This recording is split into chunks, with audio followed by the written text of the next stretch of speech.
Hello and welcome to a new thing. Alright, so what I'm going to do is build versus bought in Forza. If you don't know what that means, it means a car that you built versus a car that somebody bought. So we're talking about a car like this versus a car like this.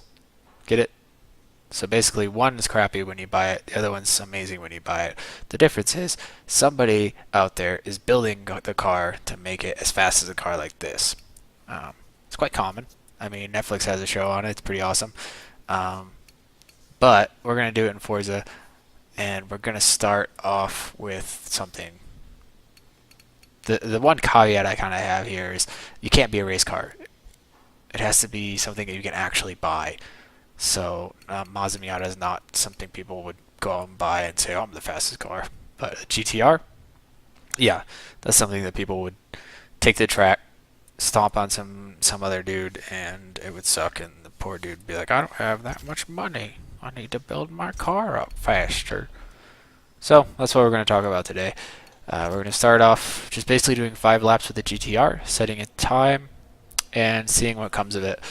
I mean, yeah, it's pretty standard. So we're basically setting a base time with the GTR. Here's a little trick though. Set it to any real quick, like this, and then you won't have to worry about it later. You can just hit restart and you won't. You can just pick any car. If it's set on a class, you can't pick any car, and it's a pain in the butt. So that way you don't have to leave the race, go back in, reload the race. It's just easier this way.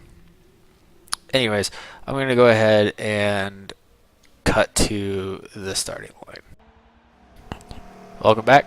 I know it's been so long. We're gonna go ahead and get kicked off here. This track I don't know well. Car I know okay, not too well. But you know what? That's fine. We got 5 laps. We're gonna sort it out. But instead of making you watch, I think it's almost. I mean, it's like 8 minutes of me going around this track. What I'm gonna go ahead is cut, and then I'm gonna show you the last lap, and we'll talk about the time or whatever I set. But it's a Nissan GTR. It's heavy. It's easy to drive. It's consistent. It sets pretty decent lap times, but it's also something that people own in real life. So we'll go ahead and cut it and speed it up. So see you in a bit.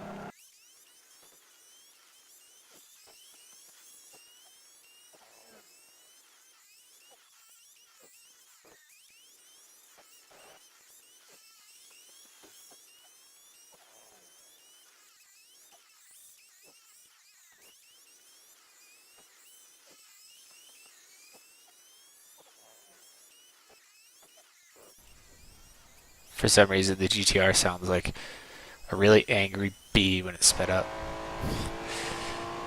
Oh, okay, there we go. Anyways, this is gonna be our last lap here. It's it's a good car. I mean, it's consistent. It's really easy to get the hang of, and I think that that's going to be the main advantage of these bought cars versus the built cars. The built cars are really difficult to control, and yeah, I mean, what do you expect? You take a $5,000 car and you put $40,000 worth of motor in it. It's going to be hard to drive. But this car is very easy to drive. I still miss shifts. I still make mistakes, but you know what? At least I can set lap times that get better and better and better. Well, I think on the built car, it's going to be a lot more challenging to do that. So, let's go ahead and just kind of watch this little Nissan take it all the way in. So, if you did notice that the sound is weird, it's because I'm embarrassed to say this, but my mic was off during recording. So, yeah, that happens. You know, a little switch, and you end up having to do a voiceover, which I've never done before, and it's not like it's a big deal. I don't know, maybe. I do want to say though, thanks for watching. Of course, we're about halfway through, I guess. I mean, we still got to do the bought car, or built car. I mean, but I want to say thanks for watching, and please let me know, like in the comments. Please leave a comment saying, "Hey, try this car and this car," or "Hey, I was the track the other day and I drive this car and got beat by this car. I drive this car and I smoked a blah blah blah, and I'm really proud of myself." Like, let's see what we can do. I'll probably end up doing something Miata related because I love the little guy I have back home, and I haven't been able to drive him for years. So, um, yeah, you'll see a lot of Miatas. But anyways, I'm gonna go ahead and skip to the part where I pick the next car. Datsun 510, y'all. That's what we're gonna go ahead and pick. So basically what I'm going to go ahead and do is put in the biggest motor I can. And being the first episode, I figured I'd go a little hardcore. It's a little overboard and all that, but everything gets changed. The motor gets changed, aspiration gets changed to supercharger, a little more controllable. Tires get switched out for racing wheels. Even the body kit, which I absolutely love, just basically just fender flares, moving the wheels out, stancing it a little bit, which actually would be something you would do on this car. I own a 710, Datsun 710, and in order to fit bigger tires in, you do actually have to move the wheels out a bit. So that's pretty realistic. The oil cooler on the front is also very cool. Anyways, so we're just doing race tires, race everything. What I did touch all the way, though, was the motor. I didn't go ahead and beef that up all the way because it's already overpowered. So, yeah. I'll go ahead and... basically I picked the cheapest rims, or not cheapest, lightest, sorry. Anyways, that's going to be our car, and I'll do a little bit of tuning and we'll get it on the track. And we're back. I'm just going to kind of give you a general gist of what this car is like to drive, although I'm pretty sure everyone knows what an overpowered 70s Japanese car feels like. This one is rear wheel drive though, and no, that wasn't a conversion. Just Datsuns back then were all rear wheel drive. So that does add a little bit, not necessarily a challenge, but it changes. It's in my opinion, it's better. Anyways, the main difference I noticed with this car versus the GTR is that this track actually isn't as smooth as I thought it was. Now, for the most part, yes, it's very smooth. Like through here, it's very smooth. But I noticed on the exit, you saw the car jump, and here, obviously, I hit a curb, but my car, like, it jumps. The little 510 jumps up in the air. So there's a couple of sections in this course that require let off the throttle or spin out kind of situations that you didn't have with the GTR. Again, rear-wheel drive, all-wheel drive, 70s car, yeah, whatever. There's a lot of big differences, but yeah, little Datsun hauls. It's really cool. I've never done a V8 Datsun before, because why would I? Typically, I try to avoid motor swaps because I like to have all my cars drive like they are. Anyways, it's hard to control, inconsistent, and an absolute monster of a vehicle.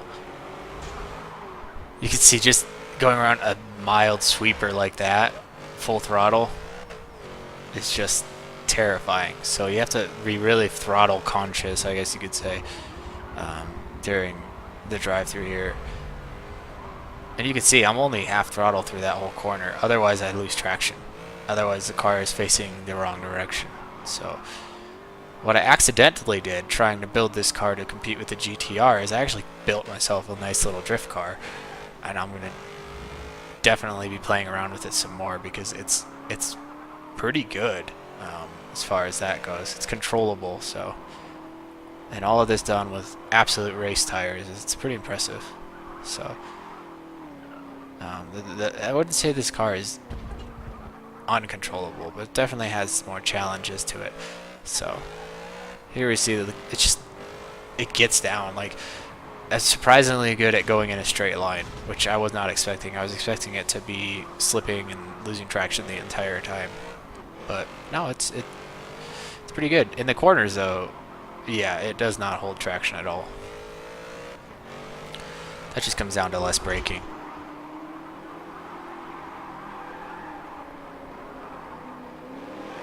Anyways, I'm going to go ahead and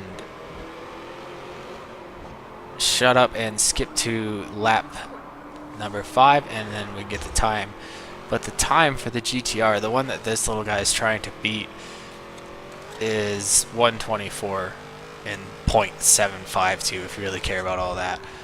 And I don't know why the Ghost keeps showing up as the last car I drove, but that's what it does. Because that's definitely not the GTR's Ghost. It's too slow. So we're trying to beat 124.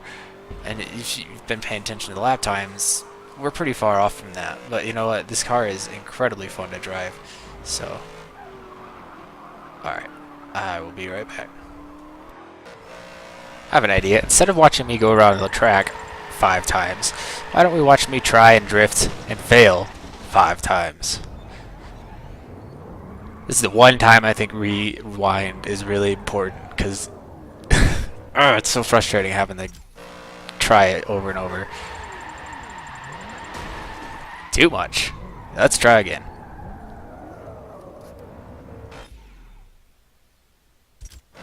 Does the damage stay during rewinds? It looks like it does. Not even close. Fail number 3. And let's go for number 4.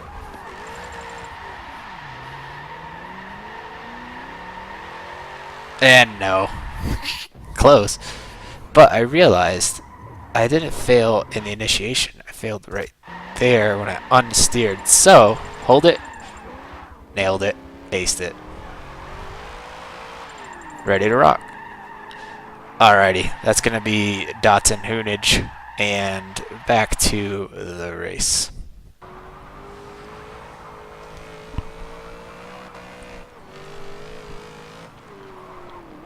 It's final lap, kind of sorted out the car. We kind of know what it's going to do, when it's going to do it, where it's going to do it. But still, this is a V8 Datsun. It's not entirely easy to control. So even though I know what it's going to do, when it's going to do it, doesn't necessarily mean I'm good enough to control it. So these long sweepers, I don't think the camber did anything for us, but I tried. So I tried new lines, trying to just get faster, but the main difference is with the Datsun, I didn't get faster every lap. I set a good lap time, and I never beat it. So that's the main difference between that and the GTR. The GTR, I was getting faster every lap. The more brave I got with the GTR, the faster my lap times got. The more brave I got in the Datsun, the worse my lap times got. So the Datsun is a car that requires a lot of caution and just being really, really mild-mannered, which is kind of boring. So that's the reason I decided just to go ahead and see how it drifts. I'll probably be doing a lot more drift videos with this car because, 1, I suck at drifting and I want to get better, and 2, this car was one that actually worked really well for me. So, yeah, what can I say? It was fun. So, anyways, the final lap time for the fastest lap of the race is going to be right there, 1:30 even. So that doesn't even come close. I feel like I could have built this car better. I could have done a lot less power, and maybe potentially it would have competed with the Skyline. But hey, you know what? To each their own. I built the car. I did it. Yeah, I ended up building a drift car. So we're about 6 seconds-ish. I mean, probably more like 5.3 seconds off. But that's going to be it. Thanks for watching, and please let me know what other 2 cars you want to see in the next Built for Bot. Have a good one.